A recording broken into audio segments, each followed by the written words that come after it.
तो दोस्तों, मैं हूं डॉक्टर ललित, पढ़ाता हूं मैथमेटिक्स। सभी का स्वागत है। जल्दी से आप सेशन को लाइक शेयर सब्सक्राइब कर दो और अपने दोस्तों को भी बढ़ा दो। वेलकम है सभी लोगों का, स्वागत है सभी लोगों का।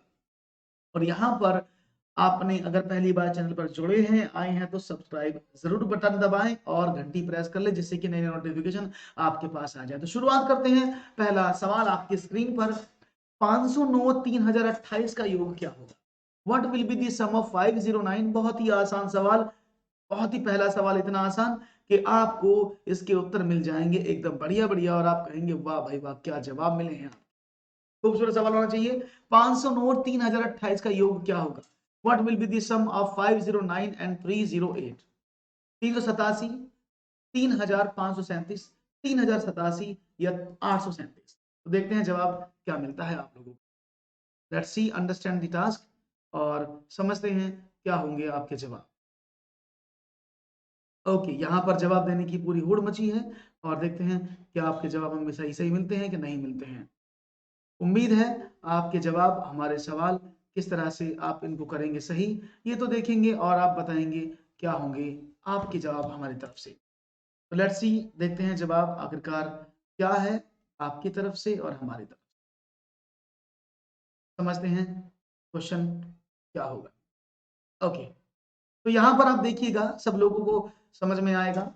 तो क्वेश्चन कुछ इस तरह से है, जवाब का इंतजार है। तो क्या मिलेगा जवाब? लेट्स सी, देखते हैं साहब क्या देते हैं आप इसका जवाब। जवाब बड़ा आसान है, आपने कहा बिल्कुल मिलेगा। तो ये भी सिंपल सी बात थी। 3028 में आपने सिर्फ 509 को जोड़ना ही तो था। 9 8 17, 3 5 3, तो राइट ऑप्शन ये वाला। एक और सवाल, 12 1 0 1 2, यानी 1,21,012 को 12 से भाग देने पर शेषफल क्या होगा? What will be the remainder while you are dividing this number by 12? देखते हैं जवाब क्या मिलता है। आपने कहा अभी देखेंगे। अपना फोन लेके फोन करो, मैंने सबमिट किया। तो देखते हैं जवाब क्या मिलेगा। आपने कहा ओके, या मुझे अपना फोन दे दे भाई, फोन करके फोन दे देना मुझे, मैं ऐसा करूंगा, क्लास देखूंगा ना कमेंट। तो 12,000 को सिंपल डिवाइड करते हैं, 1 2 1 0 1 2 में। अगर मैं 12 का डिवाइड करूं तो 12 एकम 12, एक ना जाने का जीरो, जीरो ना जाने का जीरो। आपने कहा कि सर एक ले लिया, तो 12 अट्ठे 96, कितना बचा? आपने कहा 5, 12 चौक 48, कितना बचा? आपने कहा, और यही सही जवाब था। ऑप्शन नंबर 2 एकदम सही जवाब। बहुत ही आसान सवाल मैं आपसे पूछना जा रहा हूं। एक और सवाल, चलो अच्छा सवाल है, करने की कोशिश करिएगा। मैं अभी कमेंट्स नहीं देख पा रहा हूं। अभी अभी बताऊंगा। अभी कमेंट्स मुझे विजुअल नहीं हो रही है, शायद कुछ नेटवर्क इशू मेरी तरफ है, आपकी तरफ है, तो मुझे वो आपके कमेंट्स नहीं दिख रहे। तो डोंट वरी, ये ना सोचिए कि क्लास लाइव नहीं चल रहा है। क्लास इज लाइव, लेकिन आपके कमेंट्स में नहीं देख पा रहा हूँ। 100 की पावर 1/2 गुणा 0.001 की पावर 1/3 माइनस 0.0016 की power upon 4 multiply by 3 to the power 0, it's 0, plus 5/4 to the power -1 का सरलीकृत मान क्या है?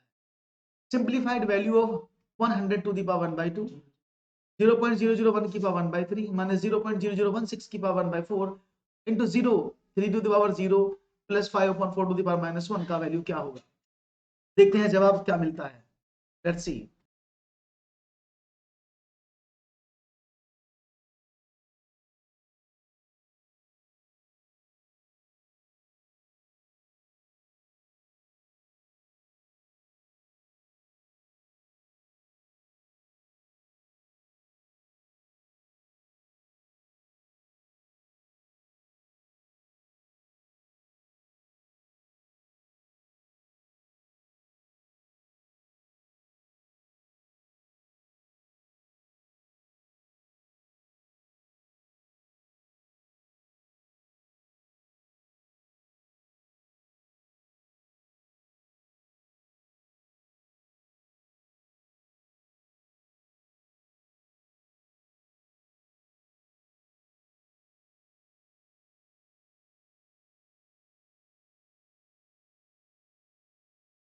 तो सवाल का जवाब क्या मिलेगा, देखते हैं आपकी तरफ से आंसर क्या आता है। सिंपल देखो सवाल कैसे होगा।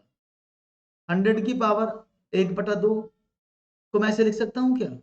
अगर आप कहें कि चलो पहले लिख देते हैं 1/2 मल्टीप्लाई बाई, इसको क्या लिखें, इसको दशमलव में कन्वर्ट करते हैं 0001, तो क्या हो जाएगा 1/1000 की पावर 1/3 माइनस 0.0016 अपॉन, अगर मैं इसको करूं तो क्या हो जाएगा 1/4 मल्टीप्लाई बाय किसी की पावर 0 इज 1 प्लस 4/5, क्योंकि जैसे इसकी बात कन्वर्ट करते हैं तो it will convert it into different thing. Okay, बात समझ में आ गई? कोई प्रॉब्लम तो नहीं है? बहुत बढ़िया।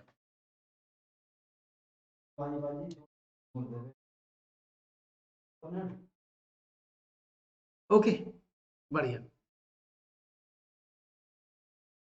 Choose. Okay, now your comments visible, आपके कमेंट्स मुझे अब दिख रहे हैं, don't worry, now these are visible. Okay, तो क्या हुआ, आपने कहा ऐसे लिख लिया, अब क्या करें, इसको क्या लिख सकते हैं, ये हो गया 10 की पावर 2 की पावर 1/2 मल्टीप्लाई बाई 1/10 की पावर 1/3। इसको देखो, जब ये हटाया यहां से तो ये हो गया, तो उसको लिख दूं मैं -2/10 की पावर 4 की पावर 1/4, इसकी पावर 3 की पावर 1/3। बात समझ में आ रही है? और प्लस का 4/5। अब क्या करें, पावर की पावर मल्टीप्लाई होती तो क्या हो गया 10⁻² मल्टीप्लाई बाई 1/2 मल्टीप्लाई बाई 1/10 की पावर 3 गुणा 1/3 माइनस 2/10 की पावर 4 गुणा 1/4 प्लस 4/5। 2 से 2 कट गया, 3 से 3 कट गया, 4 से 4 कट गया, तो क्या बचा 10 गुणा 1/10 माइनस का 2/10 प्लस का 4/5। 10 से 10 कटा तो 1, तो क्या हुआ, ये हो गया, इधर देखते हूँ 1 माइनस का, देखो 2/10 को लिख दूं कितना 1/5, 1/5 प्लस का 4/5, 4/5 में से माइनस का 1/5 हो तो कितना बचा 3/5, और 3/5 किसके बराबर होता है 1 जमा 0.6। राइट ऑप्शन क्या हुआ 1.6, राइट ऑप्शन 1। अब तो बफरिंग नहीं होना चाहिए आयुष, अभी फाइन।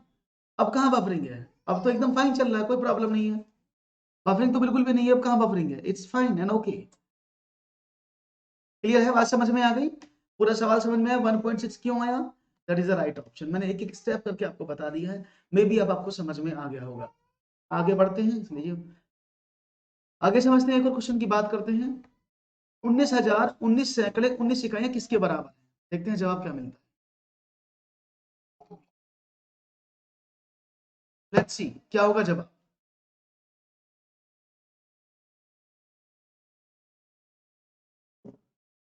जी, 19,000 19 सैकड़े 19 इकाइयां किसके बराबर है, सवाल ये है।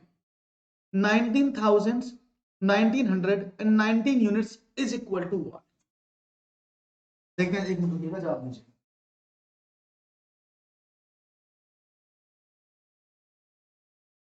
ओके, तो किसके बराबर है, तो आपने कहा 19,000, तो हजार का मतलब ऐसे ही गुणा करोगे ना,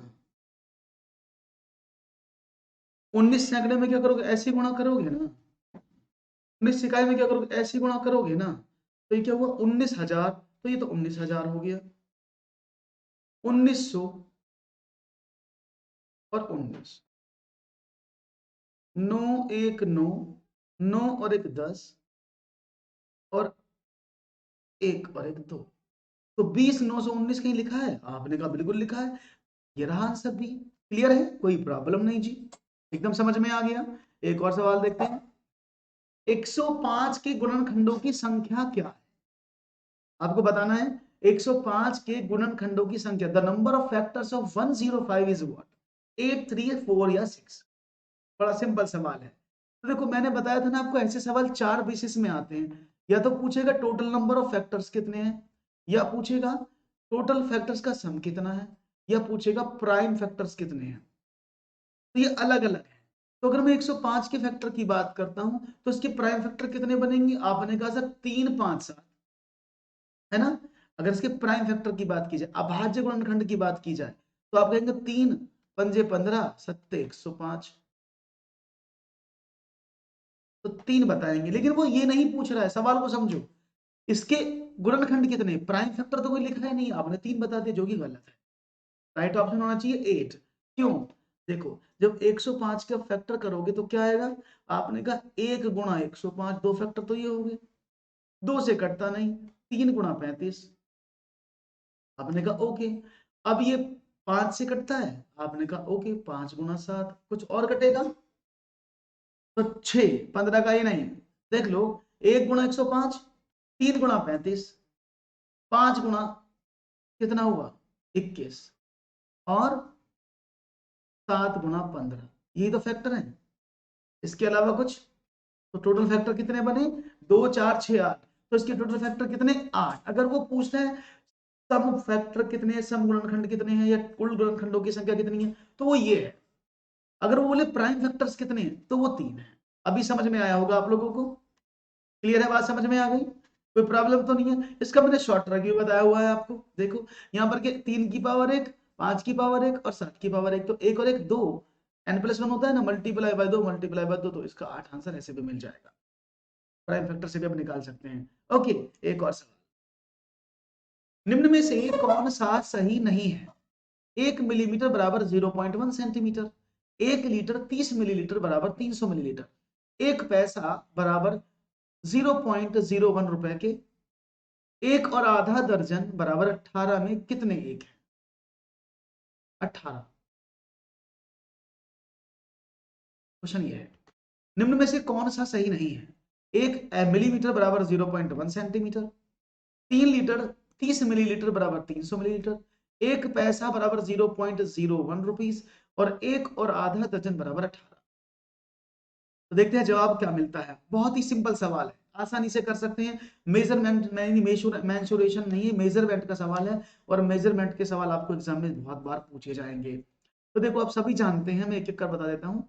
1 मिलीमीटर, तो 1 सेंटीमीटर बराबर 10 मिलीमीटर होता है, या आप कह सकते हैं कि 10 mm बराबर 1 सेंटीमीटर। तो अगर मैं बोलूं 1 mm बराबर क्या होगा, आपने कहा 1/10, 0.1, that is the right answer. Clear है? दूसरे की बात करते हैं, 3 लीटर 300 मिलीलीटर, आप सभी जानते हैं कि 1 लीटर में 1000 ml होते हैं। तो जब 3 लीटर की बात हुई तो कितना होना चाहिए था, ये 3 गुणा 1000, तो 3000 ml होना चाहिए था, उसने लिख दिया, और 30 ये था, 30 जोड़ दिया इसमें, तो कितना आना था 30, लेकिन ये 300 ही लिखा है, तो ये गलत लिखा है। 1 पैसा, देखो 100 पैसे में 1 रुपया होता है, तो 1 पैसे में कितना, आपने कहा 1/100 बराबर 0.01, सही लिखा है। 1 दर्जन में 12, आधा दर्जन में 6, तो 18 वस्तुओं के बराबर होता है।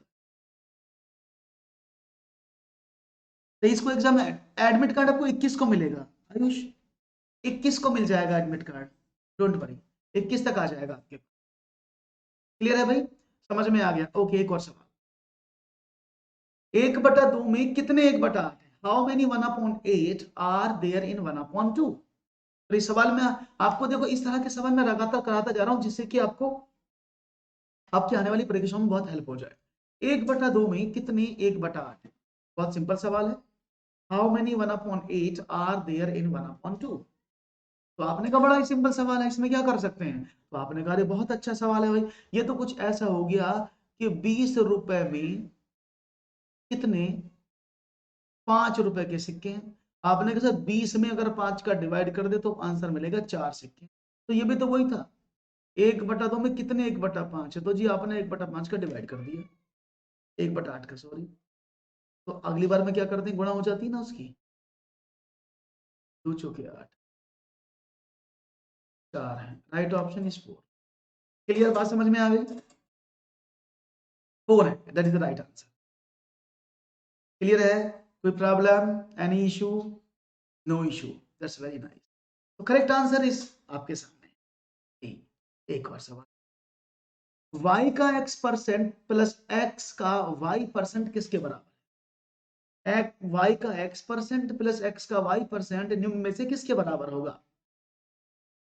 3 का एक्स वाई परसेंट, तो ऑप्शन है एक्स का वाई परसेंट या फिर एक्स वाई का 2% या वाई का X percent. What will be equal to X percent of Y plus Y percent of X. तो देखते सवाल क्या है, बहुत सिंपल सवाल है, आसानी से शायद आपको समझ में भी आ जाएगा। तो y का x परसेंट का मतलब कितना हुआ, आपने का y का x परसेंट मीन्स x बटा 100 प्लस x का y परसेंट मीन्स y बटा 100। ये क्या हुआ, X Y upon 100, X Y upon 100। ये क्या हुआ, 2xy अपॉन 100। या आप इसको ऐसे भी तो लिख सकते हैं, एक्स वाई मल्टीप्लाई बाय 2/100। और फ्रैक्शन में अगर भिन्न 100 है, उस भिन्न में अगर अंश 100 तो परसेंटेज होता है, तो मैं लिख सकता हूँ उसको 2%। जैसे आपने लिखा x परसेंट को x बटा 100, तो 2 को बटे 100 को आप 2% लिख सकते हैं ना, आप बोले लिख सकते हैं। तो मैं लिख दूं एक्स वाई का 2%, क्योंकि 2% का मतलब क्या होता है, 2/100 और का मीन्स गुणा। तो हमने बस इसको ट्रांसफॉर्म कर दिया इस वाले फॉर्मेट में। राइट ऑप्शन कौन सा हुआ, right option option number C, that is X Y का 2%। क्लियर है, आसान सवाल था, समझ में इजीली आ गया होगा। मुझे उम्मीद है कि आप सबको ये सवाल आसानी से समझ में आया होगा, कोई भी इसमें परेशानी आपको नहीं आई होगी, ऐसा मेरा मानना है। और उम्मीद करता हूं कि ये सवाल आपके लिए काफी अच्छा हुआ होगा। आगे बढ़ते हैं एक और सवाल की बात। एक समचतुर्भुज के विकर्णों की लंबाई 8 सेंटीमीटर और 6 सेंटीमीटर का परिमाप बताओ। The length of the diagonal of a rhombus is 8 centimeter and 6 centimeter. Explain its perimeter. देखो तो सवाल समझ, समचतुर्भुज का मतलब क्या होता है, रोम्बस। ये कुछ ऐसा होता है जिसकी सारी भुजाएं इक्वल होती हैं, लेकिन प्रॉपर्टी क्या होती है कि कोई भी कोण 90 डिग्री का नहीं होगा। अब इसके विकर्ण दिए हैं, एक विकर्ण 8 सेंटीमीटर का दे दिया आपको और एक विकर्ण दिया 6 सेंटीमीटर।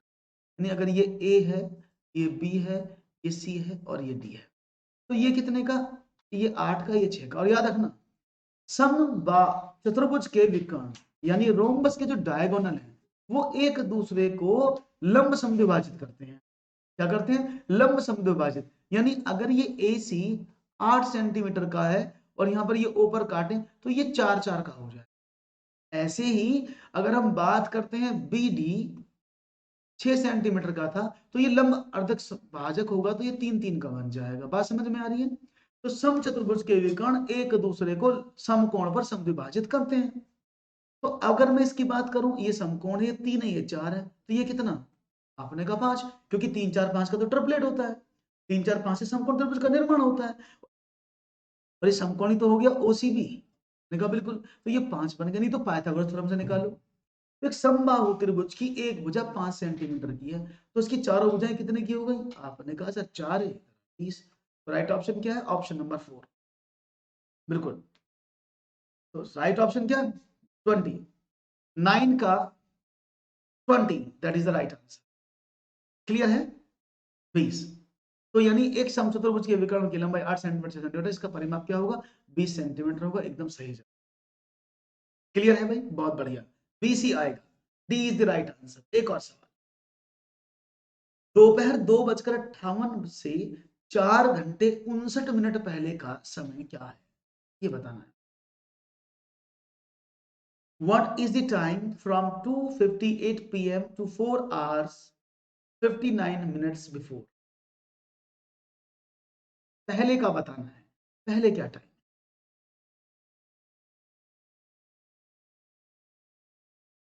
देखते हैं जवाब क्या मिलता है। अंडरस्टैंड करते हैं कॉन्सेप्ट को, समझते हैं सब। तो समझिए, देखो सिंपल तरीका है। अगर आप दोपहर 2:58 की बात करेंगे, अगर आप उसको रेलवे के टाइम के अकॉर्डिंग कनेक्ट करें तो +12 करना होगा। ये क्या हो जाएगा, 14:58 है ये। अब 14:58 से आप 4 घंटे 59 मिनट पहले की बात कर, तो कितना हुआ, आपने का 58 यहां पर बच गया और 14 में से 4 गए 10। बात समझ में आ रही है। 18 में से जब भाई देखो यहाँ पर 58 मिनट, ये समझ में आ रहा है कि नहीं आ रहा है? 59, ये यहाँ से देखो 18 में से 9 गए 9, हालांकि इसमें जब 58 से कम करोगे तो 58 डायरेक्ट कम नहीं होता, यहाँ से हाथ से लेना पड़ेगा जो 60 जुड़ जाएगा, तो कितना हो जाएगा ये 118, 118 में 59 जाएगा तो 59 मिनट तो यहाँ पर हो गया। अब यहाँ पर कितना बचा, 13 में से 4 गए तो 9, तो 9:59 AM, क्योंकि AM क्या मीन्स आप पहले का समय पूछ रहे हैं, तो दैट इज AM। या आप इसको ऐसे भी कर सकते थे कि सर 4 घंटा 59 मिनट था, इसको मैंने 5 घंटा बना दिया पूरा, 1 मिनट जोड़ करके, तो 5 घंटे पहले कितना होगा, आपने कहा 2:58 से जब 5 जोड़ो कम करोगे तो कितना हुआ, आपने कहा सर 9:58, 1 मिनट और जोड़ दो इसमें 9:59, ऐसे भी कर सकते, अदरवाइज अभी सबसे बेस्ट तरीका ये है। एक आयताकार भूखंड की लंबाई और परिमाप का अनुपात 1:3 है।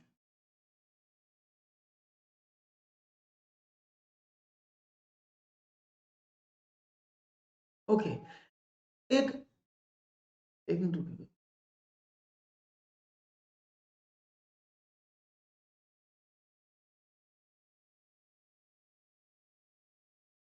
ओके, एक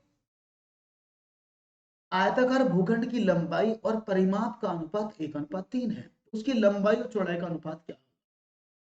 देखो समझने की कोशिश करना, एक आयताकार भूखंड है, ये रहा आपका आयताकार भूखंड, ऐसे उसने कहा इसकी लंबाई और परिमाप का अनुपात, तो अगर ये इसकी लंबाई है L और परिमाप क्या, ये है इसकी चौड़ाई B, तो आप सभी जानते हैं तो क्या होता है 2 × L + B, यही तो होता है, किसी की भी बात करेंगे अगर हम परिमाप की तो यही तो होता है।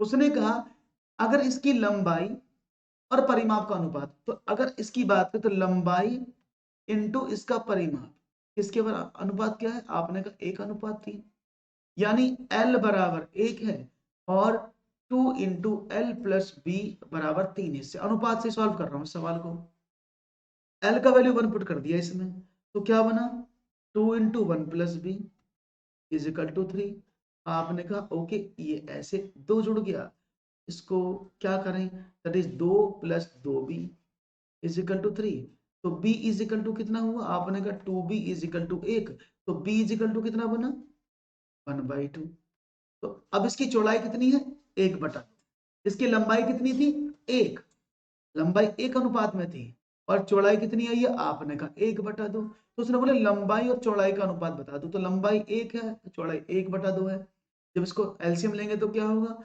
आपने कहा ओके, तो 2:1, राइट ऑप्शन क्या, ऑप्शन नंबर ए। बी क्यों दे रहे हैं सब लोग भाई, राइट ऑप्शन ए होना चाहिए, आप बी ऑप्शन क्यों लगा रहे हैं, 3:2 कैसे होगा, किसी की 3:2 नहीं होगा भाई, सही से करो, सही समझने की कोशिश करो, गलत जवाब नहीं देना है, try to understand the question, it's a, हाँ दैट इज ए, 2:1, समझ में, आपको समझा भी दिया कैसे करना है, अभी क्लियर है, आगे बढ़े एक और सवाल की बात करें, okay all of you are ready,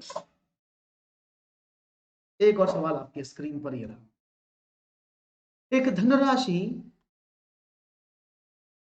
15% वार्षिक वर्ष के साधारण ब्याज पर कितने समय में 4 गुनी हो जाएगी, एक धनराशि 15% प्रतिवर्ष के साधारण ब्याज पर कितने समय में 4 गुनी हो जाएगी, 10 वर्ष में, 15 वर्ष में, 20 वर्ष में या 30 वर्ष में, समझने की कोशिश करेंगे, एक धनराशि है 15% प्रति वर्ष के साधारण ब्याज, अब देखो कितने समय में 4 गुनी हो जाएगी, अब सवाल को समझने की कोशिश करना, मैंने माना वो धनराशि 100% थी, मैंने माना वो धनराशि 100% थी, उसने कहा वो कितनी हो गई, चाहता है 4 गुनी की, वो 400% बन जाए,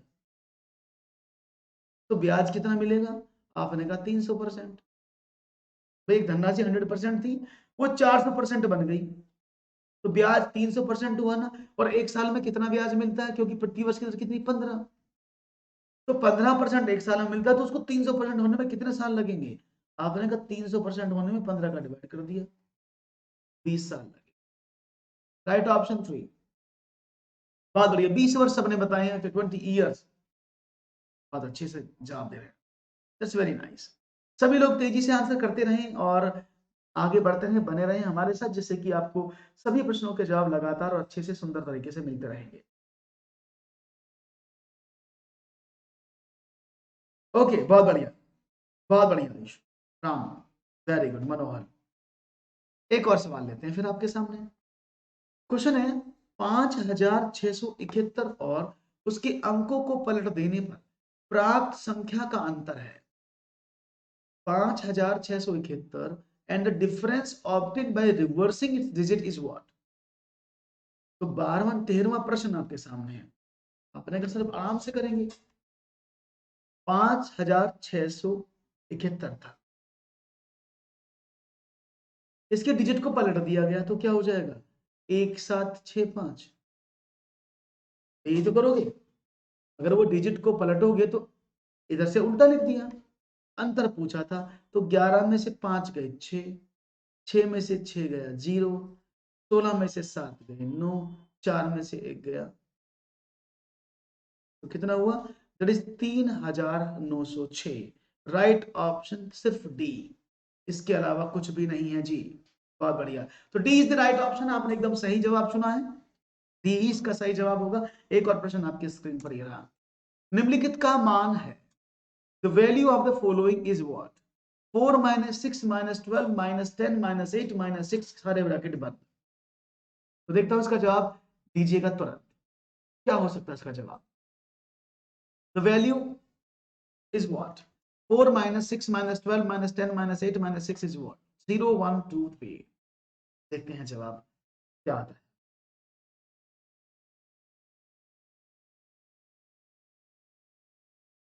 टिकटॉक टिकटॉक टिकटॉक घड़ी की सुई चलती हुई, देखते हैं। देखो, जब भी सवाल करेंगे तो पहले ब्रैकेट सॉल्व करेंगे ना। देखो 10, 8 और 6 14, ये तो माइनस का 14 हो गया। जब 10 में से 14 घटाया तो माइनस का 4 बचा, तो इस पूरे ब्रैकेट से क्या निकला, माइनस का 4। तो 4 माइनस का 6 माइनस का 12 माइनस माइनस का, अब माइनस प्लस हो गया, तो 4 माइनस का 6,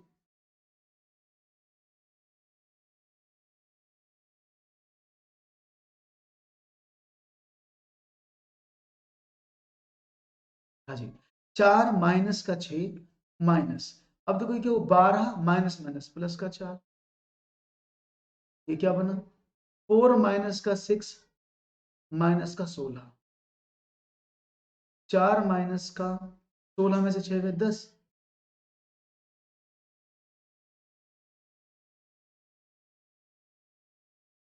और सी 2,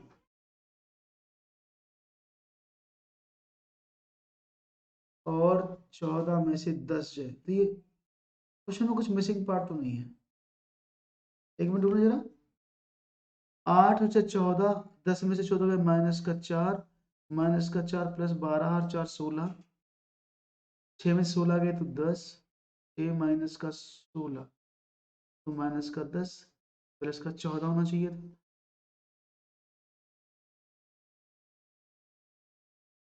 हाँ 14, इसमें कुछ शायद कोई डिजिट मिस हो गई है, माफ करिएगा, इसमें कोई डिजिट मिस हो गई है, यानी इस क्वेश्चन में कोई डिजिट मिस है, तो राइट ऑप्शन 14 होना चाहिए, ठीक है ना। 14 कर लीजिएगा, शायद इसमें कुछ ना कुछ मिसप्रिंट हो गया जिस वजह से क्वेश्चन में कुछ ना कुछ गड़बड़ आ गई है। ओके, तो राइट ऑप्शन क्या है, बिल्कुल 14 is the right answer, it's B, ठीक है ना। इसलिए मैंने इसके आगे डिजिट आपको बना दी है जिससे कि कोई मिसिंग आपको ना रहे, क्लियर है, बहुत बढ़िया, 14 इज द राइट आंसर। एक और सवाल, अब थोड़ा सा पैडागॉजिकल इशू हो जाए क्योंकि पैडागॉजी बहुत जरूरी है। एक अच्छा गणितज्ञ होने के लिए जरूरी होता है सवालों के उत्तर देने की तकनीकी में निपुणता, अधिकतर सूत्रों को याद करना, बहुत जल्दी सवालों को हल करना, या सभी अवधारणाओं को समझना, लागू करना और उनमें संबंध बना। इनमें से कौन सा जरूरी होता है जब आप अच्छा गणितज्ञ होने की कोशिश करते हैं? तो सवालों को उत्तर देने की तकनीकी में निपुणता, या फिर, सब जानते हैं इसका जवाब क्या होगा, बहुत बढ़िया, यानी सभी अवधारणाओं को समझना, लागू करना और उनमें संबंध बनाना एकदम सही जवाब है। To be a good mathematician it is necessary, right option is understanding, applying and relating all the concepts to each other, that is the best way to make a good mathematician. Okay, गणित में प्रक्रमण संबंधी प्रवाह पूर्णता का अर्थ है नियमों, सूत्रों और कलन विधियों या कलन गणित का ज्ञान होना, और परिशुद्धता, लचीलेपन में निपुणता के साथ उनका क्रियान्वयन करना। गणित में लचीलापन किसकी ओर संकेत करता है? अगर मैं लचीलापन की बात करता हूं, फ्लेक्सिबिलिटी बोलते हैं, तो फ्लेक्सिबिलिटी क्या शो करती है? एक, समान प्रकरण से विभिन्न प्रकार की समस्याओं को समाधान करने की योग्यता, समान निपुणता के साथ अंकगणित और ज्यामिति की समस्याओं का समाधान करने की योग्यता, एक से अधिक उपागमों का प्रयोग करते हुए खास प्रकार की समस्या का समाधान करने की योग्यता, या परिशुद्धता के साथ समस्याओं का समाधान करने और सभी चरणों को लिखने की योग्यता। क्वेश्चन नंबर देखते हैं क्या मिलेगा। और ये लचीलापन मैंने आपको पहले भी एक्सप्लेन किया हुआ है। What is the meaning of flexibility? ये फ्लेक्सिबिलिटी शायद मैंने आपको पहले भी बताई है कि फ्लेक्सिबिलिटी का मतलब क्या होता है भाई, शायद आप समझ जाएंगे इस फ्लेक्सिबिलिटी का मीनिंग क्या है। तो व्हाट इज फ्लेक्सिबिलिटी? तो बता दूं, एक प्रश्न को आप कई तरीके से कर सकते हैं। आप शॉर्ट ट्रिक से कर सकते हैं, मेरे ट्रिक से कर सकते हैं, दूसरे मास्टर जी की ट्रिक से कर सकते हैं, तीसरे मास्टर जी की ट्रिक से कर सकते हैं, उत्तर तो एक ही आता है। तो अगर आप किसी एक पर्टिकुलर प्रॉब्लम को डिफरेंट डिफरेंट अप्रोच से सॉल्व करते हैं, यानी एक सवाल को हल करने के लिए बहुत सारे तरीकों को खोज लेते हैं, बस वही है फ्लेक्सिबिलिटी। तो एक से अधिक यानी ability to solve particular type of problem using more than one approach, यानी एक से अधिक उपागमों का प्रयोग, उपागम मींस अप्रोच, एक से अधिक अप्रोचेस का प्रयोग करते हुए एक खास प्रकार की समस्या का समाधान करने की योग्यता कहलाती है लचीलापन। तो राइट ऑप्शन था ऑप्शन नंबर सी। जिन्होंने दिया है सही सी, वो है एकदम सही। बढ़ते हैं आगे और देखते हैं एक और जवाब। कक्षा 3 के विद्यार्थियों को लंबाई की विभिन्न इकाइयां पढ़ने के लिए शिक्षक निम्नलिखित सामग्री कक्षा में ले जाए। इनमें से कौन सी सामग्री को टीचर क्लास में लेकर जाएगा? सेंटीमीटर वाला रूलर और नापने वाली टेप, विभिन्न लंबाइयों और इकाइयों वाले रूलर, फुटा, नापने वाली छड़, मापने वाली पट्टी जो वस्तुकार द्वारा प्रयोग में लाई जाती है, नापने वाली टेप जिसकी एक तरफ सेंटीमीटर हो और दूसरी तरफ मीटर हो, विभिन्न इकाइयों का संबंधित चार्ट। क्वेश्चन नंबर 17 आपके समक्ष। उम्मीद करता हूं उत्तर एकदम अच्छा मिलेगा और जबरदस्त मिलेगा और गलती के चांसेस कम से कम होंगे, ऐसा मुझे लगता है। तो देखते हैं आपका जवाब क्या मिलता है। Okay, B, A B C या डी, चार ऑप्शन है और आपने कहा बी बिल्कुल सही जवाब है। जब बालक को आप स्कूल में कक्षा 3 में पढ़ाने जाएंगे कि ये क्या पढ़ेगा बच्चा, तो क्या बताएंगे उसको? आप विभिन्न लंबाइयों और इकाइयों वाले रूलर, यानी डिफरेंट डिफरेंट वाले रूलर, जैसे फुटा हो गया, 6 इंची हो गई, है ना, बोलते हैं 1 फुटा 6 इंच टेप, नापने वाली छड़ जिनसे आप चीजों को नापते हैं, मीटर हो गया, नापने वाली पट्टी जो वस्तु का। तो यानी आप हर तरह की टीएलएम को लेकर क्लास में जाएंगे, जिससे बच्चा कुछ भी पूछे तो आपके पास आंसर होना चाहिए, ये है इसका सही जवाब। इसलिए ऑप्शन नंबर बी एकदम करेक्ट जवाब दिया, कोई प्रॉब्लम नहीं। बहुत बढ़िया, एक और सवाल। यदि एक विद्यार्थी पूर्णांकों, भिन्नों और दशमलव संख्याओं पर चारों आधारभूत संक्रियाएं संपन्न करने में समर्थ होता है, तो वह विभाजनात्मक अवस्था में है, उत्पादन अवस्था में है, या संक्रियात्मक अवस्था में है, या परिमाणात्मक अवस्था में है। If a student is able to perform all four basic operations on integers, fractions, and decimal numbers, then it A is in a device state, is in a gratuity, is in an operational state, is in a quantitative state। तो देखते हैं जवाब क्या मिलता है। ABCD के रूप में आप लोगों के जवाब यहाँ पर मिल रहे हैं साहब। देखते हैं क्या होता है इसका जवाब, जल्दी से बताने की कोशिश करेंगे। क्वेश्चन नंबर 18 के सामने ABC रूप में। तो जब बच्चा, विद्यार्थी पूर्णांकों, भिन्नों, दशमलव संख्याओं और उन पर चारों ऑपरेशन, जैसे ही बच्चा चारों ऑपरेशन लगाना सीख जाता है ना, संक्रियाएं सीख जाता है, तो उसको ऑपरेशन बोलते हैं। और ऑपरेशन वाला बच्चा ऑपरेशनल स्टेज में ही होता है। Right option option number C. Ram Vinay ने उत्तर बताया है जी, बहुत बढ़िया राम विनय, बहुत बढ़िया, शाबाश। एकदम सही जवाब आपकी तरफ से आता हुआ राम विनय, बहुत ही खूबसूरती से आप जवाब दे रहे हैं। ऑप्शन नंबर 3 एकदम सही जवाब है, संक्रियात्मक अवस्था एकदम करेक्ट, यानी ऑपरेशनल स्टेज में वो बच्चा है। अच्छा जवाब है। एक और सवाल, प्राथमिक कक्षाओं में आकार और स्थान की समझ विकसित करने के लिए किए जाने वाले निम्नलिखित कार्यों को क्रम से लगाओ। अब आपको क्रम में लगाने, ये कार्य किए जा रहे हैं किसके द्वारा? प्राथमिक कक्षाओं में। 2D आकारों की भुजाओं और शीर्षों का अवलोकन करते हुए उनकी विशेषताओं का मिलान करना, 2D आकारों की विशेषताओं का सहज बुद्धि से वर्णन करना, 2D आकारों को छांटना, विभिन्न 2D आकारों की भुजाओं, शीर्षों और विकर्णों की गणना करते हुए उनका वर्णन। इनमें से ऑप्शंस नीचे लिखे हैं, first, fourth, third, second, third, third, first, fourth या सेकंड? इट्स सेकंड, सेकंड है। Okay, fourth second first third, third second fourth first. देखते हैं जवाब क्या मिलता है। प्राथमिक कक्षाओं में आकार और स्थान की समझ की विकसित करने के लिए किए जाने वाले कार्य को क्रम से लगा। तो क्या करेगा सबसे पहले बच्चा? और ये मैंने शायद आपको एक दिन बताया भी था, अगर आप चाहेंगे तो उसको आसानी से कर पाएंगे।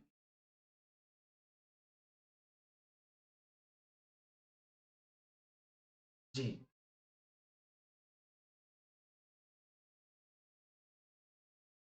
और यहां पर जवाब शायद आप दे पाएंगे अच्छे से। 19वां प्रश्न है आपकी स्क्रीन पर, और मैं आपको बता दूं जवाब भी अच्छा अच्छा सा होना चाहिए, बेहतरीन सा।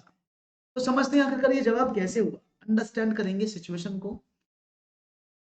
ओके,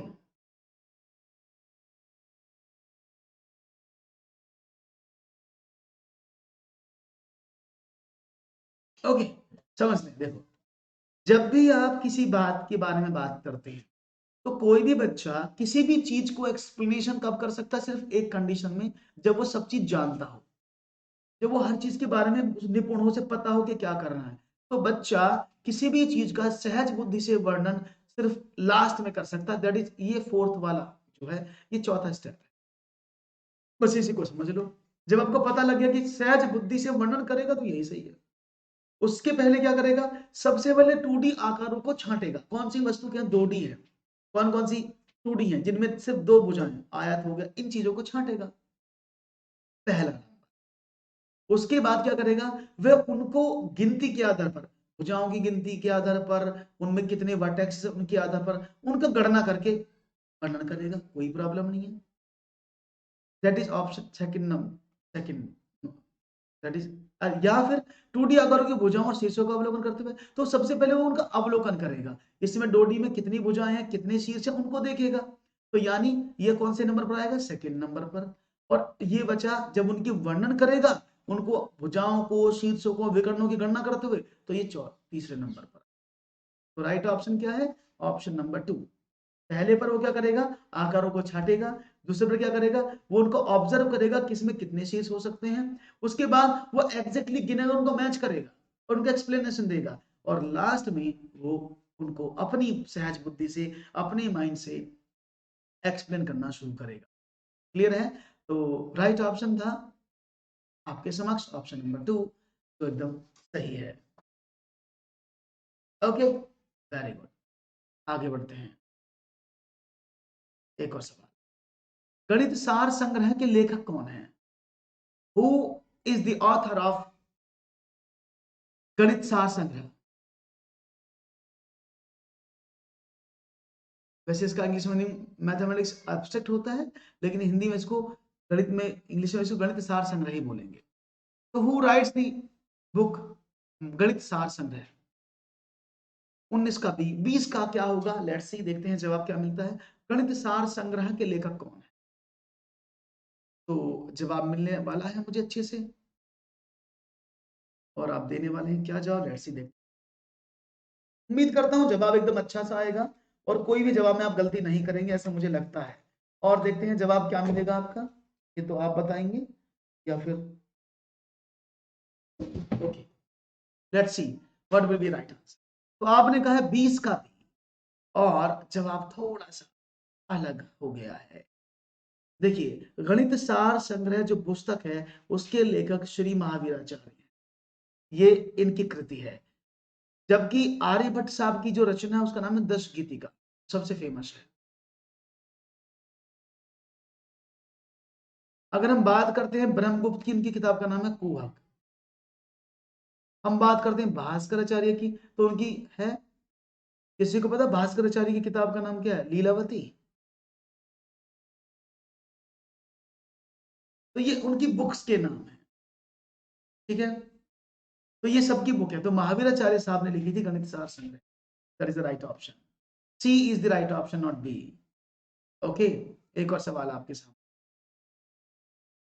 राष्ट्रीय पाठ्यचर्या की रूपरेखा 2005 बल देती है। एक, गणित चयनित छात्रों को पढ़ाया जाएगा। गणित में सफलता प्रत्येक बच्चे के लिए आवश्यक है। गणित जो है विद्यार्थी की तार्किक गणितीय योग्यताओं के पहले उनकी परीक्षा होनी चाहिए। निम्नलिखित उपलब्धियों के लिए गणित पाठ्यचर्या अलग होगी। देखते हैं जवाब। National curriculum framework according to NCF, mathematics will be taught to selected students.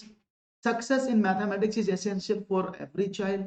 Students should have their exam first for logical mathematical ability, and mathematics curriculum will be different for the following achievement. तो right option फिर 21 का भी मिल रहा है मुझे। देखिए, according to NCF, NCF 2005 क्या मानता है कि गणित सभी बच्चों के लिए होना चाहिए। Mathematics should be for all, सभी बच्चों के लिए गणित होना जरूरी है। प्रत्येक बच्चे की सफलता गणित में होना जरूरी है, ऐसा एनसीएफ मानता है। ये बिल्कुल इसके डिनाई करता है कि सिर्फ सिलेक्टेड स्टूडेंट्स मैथमेटिक्स पढ़ेंगे, तो गलत है। उसने कहा अगर जो बच्चे कमजोर हैं पढ़ने में, निम्न उपलब्धियों वालों, जो कमजोर बच्चे हैं, क्या उनके लिए मैथमेटिक्स की अलग से पेपर होना चाहिए? आपके बिल्कुल नहीं होना चाहिए, गलत लिखा है। विद्यार्थियों की तार्किक गणितीय योग्यता के लिए पहले उनकी परीक्षा होनी चाहिए। बच्चा प्राइमरी स्कूल में आ रहा है, उससे पहले उसके पेपर ले, टेस्ट ले लो कि भाई ये पढ़ेगा कि नहीं पढ़ेगा गणित, तो गलत है ना। इस वैसे भी गणित को किसी भी विषय के रूप में कक्षा 1 से 8 तक अनिवार्य विषय के रूप में, तो परीक्षा की जरूरत ही नहीं पड़ेगी। राइट ऑप्शन था ऑप्शन नंबर बी। ये गणित मानता है एनसीएफ कि गणित में सफलता प्रत्येक बच्चे के लिए आवश्यक है। एक और सवाल, सबसे उपयुक्त रणनीति जिसका उपयोग धनराशि के योग को कुशलता पूर्वक आत्मसात करने के लिए किया जा सकता है। भूमिका निर्वाह, बहुत सारे सवाल हल करना, सूचना एवं संप्रेषण तकनीक, या प्रतिरूपों का प्रयोग। The most appropriate strategy that can be used to assimilate the sum of money efficiently. Role play, solving a lot of questions, information and communication technology, use of models. Which one is the right answer? सबसे उपयुक्त रणनीति जिसका उपयोग धनराशि के योग को कुशलता से आत्मसात करने के लिए किया जाता है। Let's see. अच्छा, बी ही बोला पुष्पा, क्या बात है, बहुत बढ़िया पुष्पा जी, वेल डन। 22 का ए।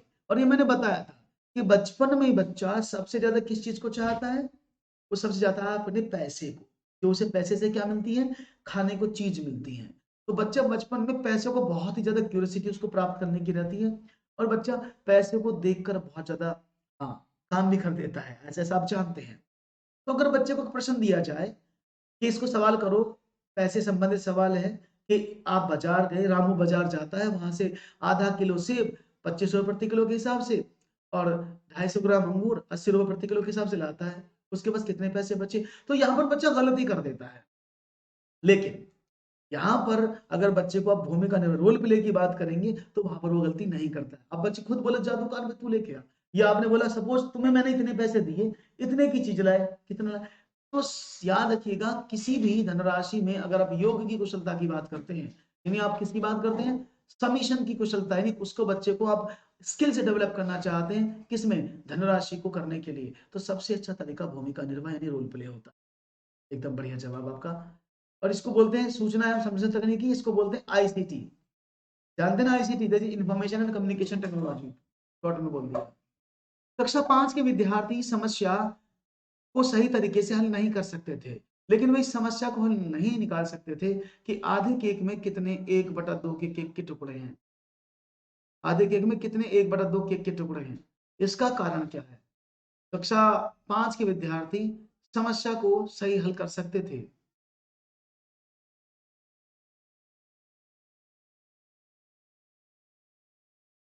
1/4, इसको पूरा लिख देता हूं, 1/4 डिवाइड बाई 1/, ये सवाल यहाँ लिख देता हूँ।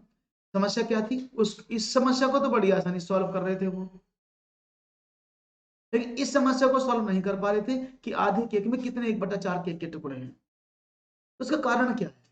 भिन्नों पर संक्रिया बिना संदर्भीकरण और भाषा की सहायता से पढ़ाई गई हैं। विद्यार्थी इन दोनों समस्याओं की गणितीय तुल्यता को समझने के योग्य नहीं है। विद्यार्थी का भाषा विकास बहुत खराब है। समस्या कक्षा 5 के लिए उच्च कठिनाई स्तर की है। देखते हैं इसका जवाब क्या मिलता है आप लोगों की तरफ से। ABCD के रूप में आप लोगों के सवाल है, प्रश्न है, जवाब क्या। तो देखो, अगर बच्चा इस सवाल को हल कर रहा है, अगर बच्चा इस सवाल को बहुत आसानी से हल कर रहा है कि 1/2 में कितने 1/4 के टुकड़े, यानी उसे कंटेंट वाले सवाल करने आते हैं। लेकिन जो सवाल भाषा युक्त होते हैं, जैसे आपको भी दिक्कत रही होगी ना बचपन में, जब गणित में आपको कोई क्वेश्चन मिलता तो आप आसानी से सॉल्व कर लेते थे, लेकिन जैसे ही सवाल लिखित में आता था तो आपको उसको करने में प्रॉब्लम होती थी।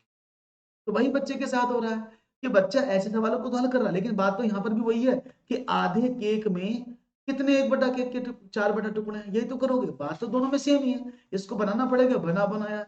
तो नहीं, बालक जो है जब इस तरह से सवाल लिखता है तो क्या होता है, उसे जो प्रॉब्लम्स हैं उसे बिना संदर्भीकरण, बिना रेफरेंस के, बिना भाषा के वो पढ़ाई गई हैं, इसलिए उसको गलती हो रही है। तो राइट ऑप्शन क्या है? ए, 23 का ए। बहुत बढ़िया। एक और सवाल, दो या उससे अधिक दो विभव वाली वस्तुओं की माप क्षेत्रफल की तुलना करने के लिए निम्नलिखित में से कौन सा एक सर्वाधिक उपयुक्त है? अगर आप दो या दो से अधिक विभव वाली, 2 या मोर देन 2 डायमेंशंस की जो वस्तुएं हैं, उनका आप क्षेत्रफलों की तुलना करने के लिए इनमें से कौन सा एक सर्वाधिक, सबसे ज्यादा उपयुक्त कौन सा है? अपरिमाणिक इकाइयों का प्रयोग, आंकलन, प्रेक्षण या अध्यारोपण, यानी use of non standard units, assessment, observation और इम्पोजिशन। क्वेश्चन नंबर, बहुत बढ़िया पुष्पा। राइट ऑप्शन 24 का क्या मिलेगा? 24 क्वेश्चन आपके सामने, इनमें से क्या होना चाहिए? अपरिमाणिक इकाइयों का प्रयोग, आंकलन, प्रेक्षण या अध्यारोपण। तो आपने कहा अपरिमाणिक इकाइयों का प्रयोग। बढ़िया। अच्छा, मुझे एक बार बताओ, मैं क्वेश्चन पूछूं आपसे। ये आपके सामने एक पैड दिख रहा होगा और एक ये मोबाइल दिख रहा है, इन दोनों में से कौन सा बड़ा है? किसका क्षेत्रफल ज्यादा है? इसका क्षेत्रफल ज्यादा है या इसका क्षेत्रफल ज्यादा है? जल्दी से बताओ, इन दोनों में से इसका क्षेत्रफल ज्यादा है कि इसका क्षेत्रफल ज्यादा है? दोनों में से कौन सा का क्षेत्रफल ज्यादा है? जल्दी बताओ, इसका ज्यादा है कि इसका ज्यादा है? दोनों में से कौन से का?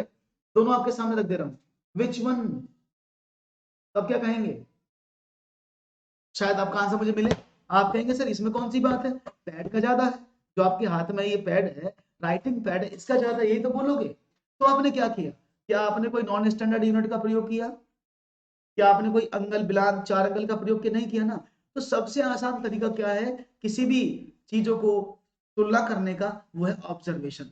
आपने सिर्फ फिजिकल रूप से भी नहीं देखा, आपने अपनी जगह बैठे हुए कैमरे की सहायता से, इंटरनेट की सहायता से देख लिया कि ये वाला बड़ा है, तो इसको बोलते हैं ऑब्जर्वेशन। तो अगर आप क्षेत्रफल को एग्जैक्ट निकालना चाहते, दैट इज डिफरेंट। तुलना करने के लिए ऑब्जर्वेशन से हो जाता है। राइट ऑप्शन था प्रेक्षण, that is the right answer, that is प्रेक्षण। क्लियर है? बहुत बढ़िया। एक और 25वां प्रश्न, भिन्न की इकाई से शिक्षक ने छात्रों से किन्हीं 5 भिन्नों की सूची बनाने के लिए कहा। यह प्रश्न संकेत करता है, एक, सोचने के उच्च स्तर को, सोचने के निम्न स्तर को, या फिर विश्लेषणात्मक सोच को, या फिर त्रिविमीय यानी आकाशीय सोच को, या फिर निम्न स्तर के काम को। तो देखते हैं जवाब क्या मिलता है आपका। तेजी से दीजिएगा जवाब, तेजी से चाहूंगा आप लोगों का मुझे आंसर मिले। किसको ये शो करता है? भिन्न की इकाई से शिक्षक ने छात्र से किन्हीं 5 भिन्नों की सूची बनाने के लिए कहा है। तो यह प्रश्न किसकी ओर संकेत करता है, ये आपको पता। तो देखते हैं।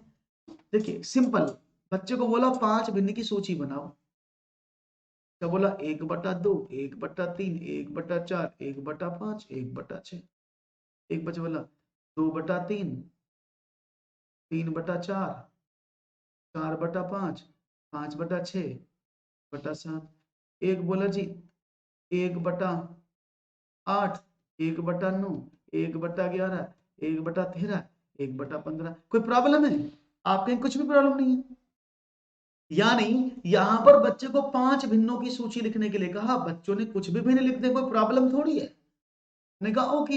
तो यानी ये ना ही तो हाई लेवल थिंकिंग क्वेश्चन है, ना ही आपको विश्लेषणात्मक सोच का है। कोई भी रैंडमली लिख दो तो ये ओपन एंडेड क्वेश्चन बन गया, यानी ये सोचने के निम्न स्तर को डिनोट करेगा उस लेवल पर बच्चे के।